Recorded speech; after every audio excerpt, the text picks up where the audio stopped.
नमस्कार दोस्तों, स्वागत है आपका आपके अपने ही यूट्यूब चैनल अमन प्रयास जीके जीएस में। जैसा कि फ्रेंड्स, आज है आपका 17 दिसंबर और 17 दिसंबर को जो है आपका दिल्ली पुलिस ड्राइवर का एग्जाम था, जो कि आपका यहाँ पर सेकेंड शिफ्ट का, जो कि आपका 3 से 4:30 बजे तक जो है चला है। उसका एग्जाम समाप्त हो गया है। तो इसमें जो भी रिव्यू हमें प्राप्त हुए हैं शिफ्ट के, जो भी प्रश्न हमें प्राप्त हुए हैं, उसको जो है हम लोग यहाँ पर डिस्कस करने वाले हैं। साथ में उनसे जुड़े हम लोग इंपॉर्टेंट एक्स्ट्रा फैक्ट को भी देखते हुए चलेंगे, ताकि जिनका कल से दिल्ली पुलिस का एग्जाम है कांस्टेबल का, उनको यहाँ से जो है कुछ प्रॉफिट मिल सके। साथ ही में इसका जो पीडीएफ है आपको टेलीग्राम चैनल पे मिल जाएगा, जिसका लिंक डिस्क्रिप्शन में दिया गया है। और आपको बता दें कि चैनल पे अगर आप लोग नए हैं तो चैनल को जो है सब्सक्राइब कर दीजिए और नोटिफिकेशन बेल को जो है ऑल पर क्लिक जो है कर दीजिएगा, क्योंकि जैसे ही आपका दिल्ली पुलिस कांस्टेबल का एनालिसिस जब अपलोड हो, तो आप लोग के पास जो है तुरंत पहुंच जाए बिना आपके खोजे हुए। तो चलिए वीडियो को स्टार्ट करते हैं बिना किसी देरी के। और वीडियो पसंद है तो वीडियो को लाइक भी कर दीजिएगा। और अगर कल जिनका दिल्ली पुलिस कांस्टेबल का एग्जाम है, कल है या परसों है, तो उन लोग जो है हमें व्हाट्सएप मैसेज जो है कर देंगे अपना नाम और आपका एग्जाम का डेट और आपका शिफ्ट जो है मैसेज कर देंगे, ताकि पीडीएफ जो है आपको इमीडिएटली जो है भेज दिया जाए, क्योंकि टेलीग्राम पर जाने में जो है थोड़ा सा समय लगता है, बाकी एडिट वगैरह जो होता है। ठीक है, तो अपना नाम कल और परसों वाले, ज़्यादा नहीं, काफी कल तक पीडीएफ जो है आपको टेलीग्राम पर जो है चला जाएगा। बाकी शुरू करते हैं आज के पहले प्रश्न के साथ। तो आज का जो पहला प्रश्न आपका पूछा गया कि जलवायु परिवर्तन प्रदर्शन सूचकांक यानी सीसीपीआई कौन जारी करता है। तो चार ऑप्शन जो है इसी प्रकार से दिए गए थे, जिसका राइट आंसर जो है ऑप्शन नंबर सी यानी कि जर्मन वाच और न्यू क्लाइमेट इंस्टीट्यूट जो है इसका आपका राइट आंसर था। तो जलवायु परिवर्तन प्रदर्शन सूचकांक, जिसे शॉर्ट फॉर्म में जो है सीसीपीआई भी कहते हैं, उसको जो है जर्मन वाच और न्यू क्लाइमेट इंस्टीट्यूट और क्लाइमेट एक्शन नेटवर्क के द्वारा जो है संयुक्त रूप से जो है जारी किया जाता है, जो देशों के जलवायु संरक्षण प्रदर्शन की निगरानी करता है। और यह जो है एक स्वतंत्र उपकरण है जो ग्रीन हाउस गैस उत्सर्जन, नवीकरणीय ऊर्जा ऊर्जा उपयोग और जलवायु नीति जैसे कारकों के आधार पर जो है देशों का जो है यहाँ पर आपका मूल्यांकन जो है करता है। इसके अलावा जलवायु प्रदर्शन सूचकांक 2025 भी जो है अभी हाल ही में जो है जारी किया गया इन्हीं सभी संस्था के द्वारा, जिसमें पहला जो 3 स्थान है यानी कि फर्स्ट सेकेंड और थर्ड का, उसको जो है खाली छोड़ा गया है। और यहाँ पर डेनमार्क जो है यहाँ पर आपका चौथा स्थान मिला है। ठीक है, तो कह सकते हैं टॉप आपका डेनमार्क किया है, लेकिन फर्स्ट पर नहीं है, चौथा पर है। और भारत जो है इस प्रदर्शन सूचकांक में जो है 10वां स्थान जो है हासिल किया है। तो भारत का भी जो है आप लोग यहाँ पर याद रखेंगे। ठीक है, और ये जो है 63 देशों और यूरोपीय संघ को जो है शामिल करता है अपने मूल्यांकन में। तो इसको भी याद रखेंगे। वीडियो में आगे बढ़ते हैं फ्रेंड्स, लेकिन उससे पहले आपको बताते हुए चलें कि आपका भी एग्जाम जो है दिल्ली पुलिस का है या कोई भी एग्जाम है जहां पर आपके जनरल अवेयरनेस के सेक्शन से प्रश्न पूछे जाते हैं, तो आप लोग जो है रिवीजन के तौर पर अगर कुछ मटेरियल ढूंढ रहे हैं, तो आप लोग जो है हमारे द्वारा जो अमन प्रयास ई बुक है वो पढ़ सकते हैं। ये जो है आपके कंप्लीट जीकेजीएस के सिलेबस को कवर करता है, आपका बेसिक टू एडवांस लेवल से बनाया गया है। इसके अलावा क्विक रिवीजन के लिए जो है ये आपका आइडियल है। इसके अलावा इंपॉर्टेंट एमसीक्यू जो है आपका जोड़ा गया है। इसमें आपको मिलता है 40 इंपॉर्टेंट टॉपिक्स, जहां से आपके एग्जाम में प्रश्न बार बार रिपीट होते हैं। ठीक है, इन 40 टॉपिक का जो विषय सूची है इंडेक्स से आप लोग देख सकते हैं। आज भी जो भी प्रश्न आपके पूछे गए हैं इन 40 टॉपिक्स में ही से पूछे गए हैं। जैसे कि आपका यहाँ पर प्रश्न आपका पंचवर्षीय योजना से पूछा गया है। ठीक है, इसके अलावा और भी बहुत सारे प्रश्न जो है आपके यहाँ पर पूछे गए, अनुच्छेद से पूछे गए, उन सारे प्रश्नों को यहाँ पर हम लोग डिस्कस करेंगे। ये पीडीएफ जो है आपको यहाँ पर 49 रुपए में जो है मिल जाता है, और हिंदी और इंग्लिश दोनों लैंग्वेज में या कहें तो मीडियम में जो है आपका उपलब्ध है। तो आप लोग इसको बाय कर सकते हैं। और जिनका भी दिल्ली पुलिस का एग्जाम है, तो इससे जो है आप बाकी स्टैटिक जीके जो है आपका और जो टॉपिक्स है वो तो कवर हो जाएंगे, लेकिन करंट अफेयर्स के पोर्शन शायद आपका इससे कवर ना हो। तो इसके लिए जो है हमारे टीम के द्वारा जो है आपका यहाँ पर एसएससी सीपीयू का जो एग्जाम यहाँ पर कंडक्ट हुआ है अभी हाल ही में, और एसएससी सीएचएसएल का एग्जाम कंडक्ट हुआ है। सीपीयू में बात करेंगे तो लगभग 300 क्वेश्चन, और सीएचएसएल में बात करेंगे तो लगभग 1000 प्लस क्वेश्चन का जो पीडीएफ है आपको यहाँ पर मेमोरी बेस्ड वाला, वो आपको यहाँ पर जो है फ्री प्रोवाइड कराया जा रहा है दिल्ली पुलिस कांस्टेबल एग्जाम को देखते हुए। तो आप लोग बाय कर सकते हैं, लिंक इसका डिस्क्रिप्शन में है, कमेंट सेक्शन में पिन है, तो आप लोग जाके इसको बाय कर सकते हैं। बाकी हम लोग बढ़ते हैं वीडियो में आगे। नेक्स्ट क्वेश्चन है कि निम्नलिखित में से कौन सी पंचवर्षीय योजना मुख्य रूप से तीव्र औद्योगिकरण और भारी उद्योगों के विकास पर केंद्रित थी। समाजवाद के एक मॉडल को स्थापित करने का लक्ष्य रखती थी। ठीक है, क्वेश्चन का लैंग्वेज थोड़ा सा उल्टा हो सकता है, क्योंकि आपको भी मालूम है कि एनालिसिस बैंड है, तो थोड़ा सा लैंग्वेज जो है चेंज करना पड़ जाता है, ताकि भविष्य में कोई प्रॉब्लम हो तो यहाँ से निपटा जा सके। तो इसका जो राइट आंसर था आपका दूसरी पंचवर्षीय योजना जो है इसका राइट आंसर था। मेन जो पूछा गया था कि दूसरी पंचवर्षीय योजना का जो है मुख्य उद्देश्य क्या है, तो उसका जो राइट आंसर था भारी उद्योगों का स्थापना करना इसका उद्देश्य था। ठीक है, जाहिर सी बात है, सेब को जब चाकू से काटिएगा या चाकू को सेब से काटिएगा बात तो बराबर ही है। बाकी दूसरी जो पंचवर्षीय योजना है आपका 1956 से 1961 तक चला था। पहली पंचवर्षीय योजना आपका 1951 में शुरू हुआ था, 1956 तक चला था। उसके तुरंत बाद आपका यहाँ पर सेकेंड जो पंचवर्षीय योजना है आपका स्टार्ट जो है हो गया था, और इसका मुख्य लक्ष्य था भारत में तेजी से औद्योगिकरण करना। और ये जो योजना है आपका पीसी महालनोबिस मॉडल पर आधारित था। इस योजना के दौरान यहाँ पर देखेंगे तो भिलाई, दुर्गापुर, राउरकेला और के इस्पात कारखानों की भी स्थापना जो है किया गया था। इसके अलावा इसका उद्देश्य समाजवादी समाज की स्थापना करना भी था। नेक्स्ट क्वेश्चन है कि दोहरा घाटा डैश से संबंधित है। ठीक है, 4 ऑप्शन दिए गए थे, 4 ऑप्शन में से बिल्कुल हूबहू जो है ये ऑप्शन आपके दिए गए थे, जिसका जो राइट आंसर था आपका ऑप्शन नंबर बी, यानी कि चालू खाता बजट प्लस राजकोषीय घाटा जो है इसका आपका यहाँ पर राइट आंसर था। बाकी दोहरा घाटा या दुगुना घाटा तब होता है जब किसी देश में चालू खाता घाटा और राजकोषीय घाटा दोनों होता है। इसका मतलब है कि देश की अर्थव्यवस्था जितना निर्यात कर रही है उससे अधिक आयात कर रही है। देश की सरकार जितना पैसा पैदा कर रही है उससे अधिक खर्च कर रही है। राजकोषीय घाटा राजकोषीय घाटा जो है सरकार के कुल व्यय और कुल प्राप्तियों के बीच का अंतर है। और तकनीकी परिभाषा के अनुसार बात करेंगे तो राजकोषीय घाटा इक्वल टू बजटीय घाटा प्लस सरकार की उधारी और देनदारियां। और चालू खाता बजट की जब हम लोग बात करते हैं तो चालू खाता देश में और बाहर माल, सेवाओं और निवेश के प्रवाह को मापता है। चालू खाते में जो है घाटा होता है यदि आयातित वस्तुएं और सेवाओं का मूल्य निर्यात किए गए मूल्यों से अधिक होता है। थोड़ा सा डीपली है, याद रखेंगे। अगला है निम्नलिखित में से कौन सा राज्य जो है एक स्थल रुद्ध यानी कि लैंड लॉक्ड राज्य है। 4 ऑप्शन थे, बिल्कुल सेम ऑप्शन जो है यहाँ पर दिए गए थे। पहला ऑप्शन था केरल, दूसरा था आंध्र प्रदेश, तीसरा था गुजरात और चौथा था आपका यहाँ पर हरियाणा। तो इसका जो आपका यहाँ पर राइट आंसर था वो था आपका हरियाणा। हरियाणा की बात करेंगे तो एक आपका यहाँ पर लैंडलॉक्ड यानी कि स्थलरुद्ध राज्य है, जिसका अर्थ है कि इसकी सीमाएं पूरी तरह से भूमि से घिरा हुआ है और किसी भी समुद्र या महासागर से नहीं मिलता है। बाकी के 3 ऑप्शन मालूम है आपको, केरल, आंध्र प्रदेश, गुजरात, तीनों के पास समुद्र तट है और ये तटीय राज्य है, इसलिए जो है स्थल रुद्ध राज्य नहीं है। ठीक है, तो इसको देखते हैं। अगला है कि राष्ट्रीय शिक्षा दिवस जो है किसकी स्मृति में मनाया जाता है। ये क्वेश्चन आपका कल भी पूछा गया था, तो कल हमने गलती से शिक्षक दिवस को बता दिया था, लेकिन शिक्षा दिवस ही जो है पूछा गया था। तो शिक्षा दिवस जो है आपके मौलाना अबुल कलाम आजाद के स्मृति में जो है मनाया जाता है। तो जो कि देश के पहले शिक्षा मंत्री थे, प्रमुख शिक्षाविद थे मौलाना अबुल कलाम आजाद, उनकी जयंती जो है 11 नवंबर को उनकी जयंती मनाई जाती है।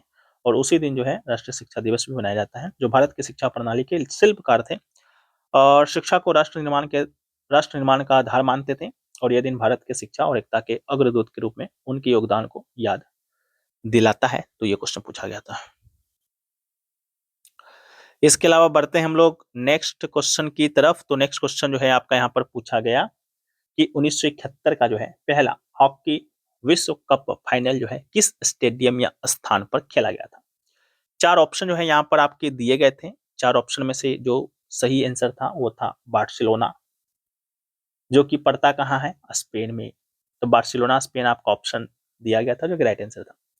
बाकी स्टेडियम की बात करेंगे तो रियल क्लब डी पोलो स्टेडियम का नाम है आपका वहां पर, वहीं पर जो है 1971 में पहला जो हॉकी विश्व कप था वहां पर खेला गया था।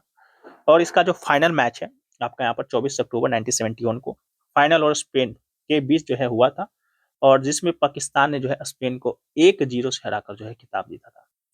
और आपको बता दें हॉकी में यहाँ पर फर्स्ट शिफ्ट में भी 2 से 3 प्रश्न आप किया है, और यहाँ पर सेकेंड शिफ्ट में भी 2 से 3 प्रश्न, यानी कि सेकेंड शिफ्ट में तो 3 प्रश्न यहाँ पर देखेंगे सिर्फ हॉकी से, हॉकी विश्व कप से नहीं, हॉकी खेल से। ठीक है, तो इसको याद रखेंगे। बाकी जो लोग पीडीएफ बाय करेंगे टॉपिक वाइज तो उनको जो है अलग से हम प्रोवाइड करा देंगे, उनको ग्रुप दिया गया है ताकि और भी इम्पोर्टेंट जो PDF हो, अगर आपको बने लगे कि हाँ ये आपके एग्जाम के लिए इम्पोर्टेंट है, तो आपको समय समय पर उपलब्ध होता रहे। ठीक है, तो आप लोग भी बाय करते हैं तो आप लोग को भी जो है उस ग्रुप में जो है ऐड किया जाएगा।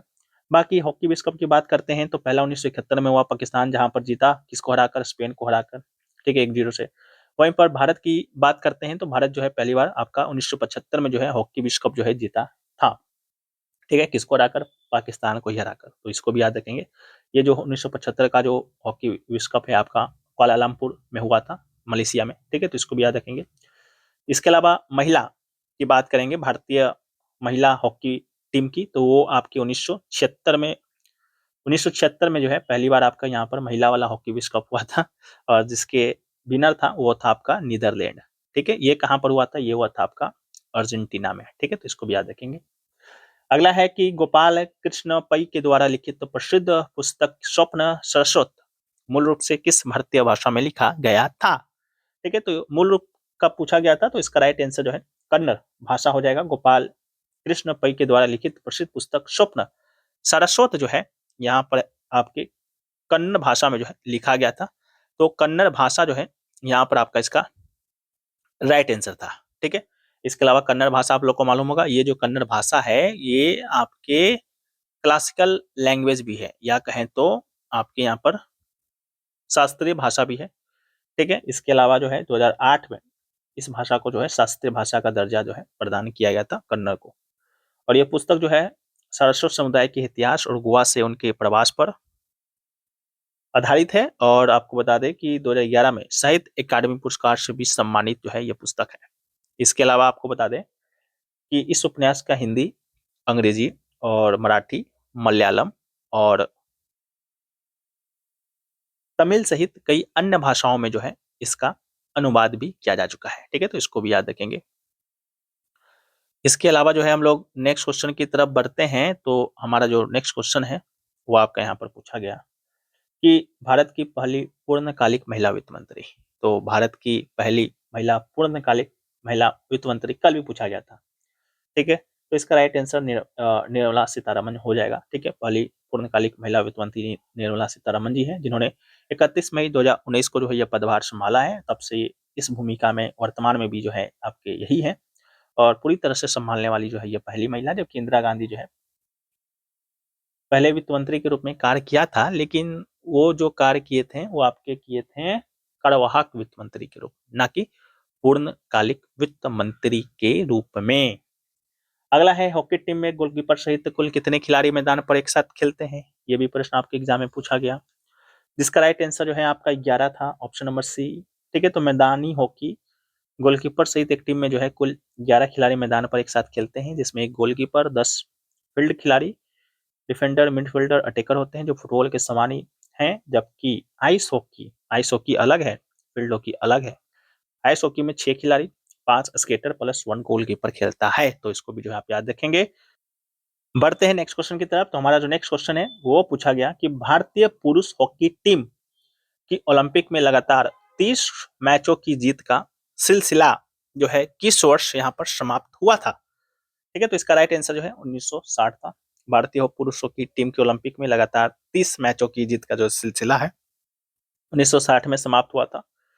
और रोम में हुए 1960 ओलंपिक के फाइनल में जो है भारत को पाकिस्तान ने 1-0 से हार का सामना करना पड़ा था, और टीम को रजत पदक से संतोष करना पड़ा था। इससे पहले भारतीय टीम की जब हम लोग बात करते हैं भारतीय हॉकी टीम की, तो 1928 से लेकर 1956 तक लगातार 6 ओलंपिक में जो है स्वर्ण पदक विजेता थी हमारी टीम, और इस दौरान जो है ये आपकी अजय रही थी।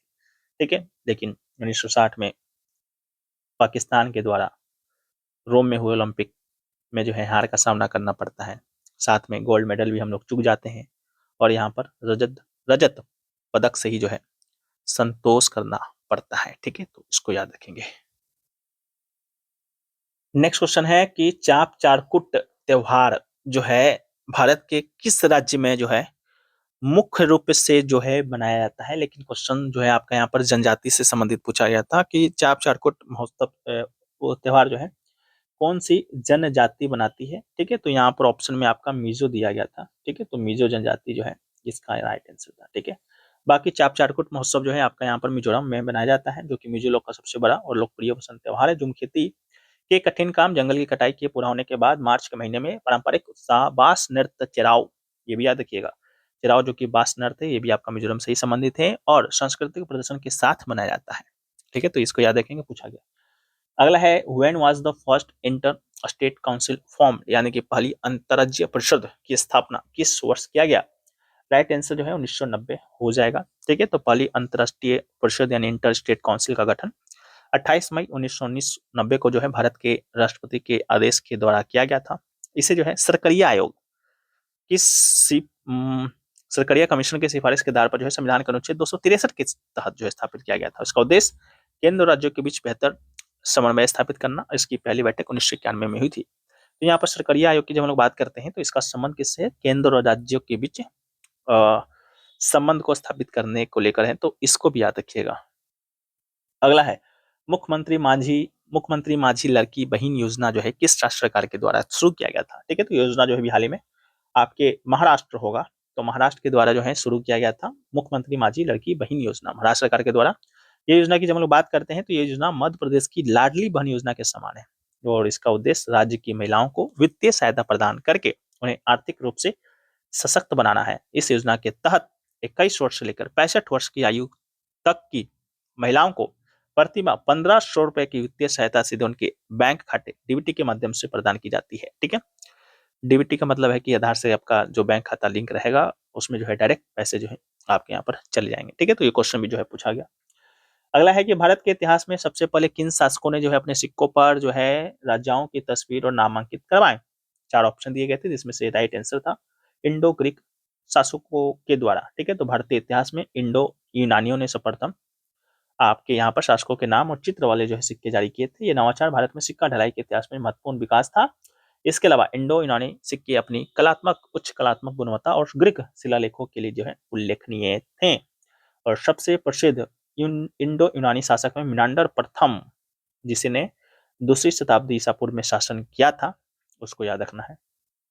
नेक्स्ट है प्राथमिक घाटा जो है क्या दर्शाता है। तो प्राथमिक घाटा की जब हम लोग बात करते हैं यानी प्राइमरी डिफिसिट का, तो वह दर्शाता है कि ब्याज भुगतान यानी कि इंटरेस्ट पेमेंट्स को छोड़कर सरकार को अपने खर्चों को पूरा करने के लिए कितनी उधार लेने की आवश्यकता है।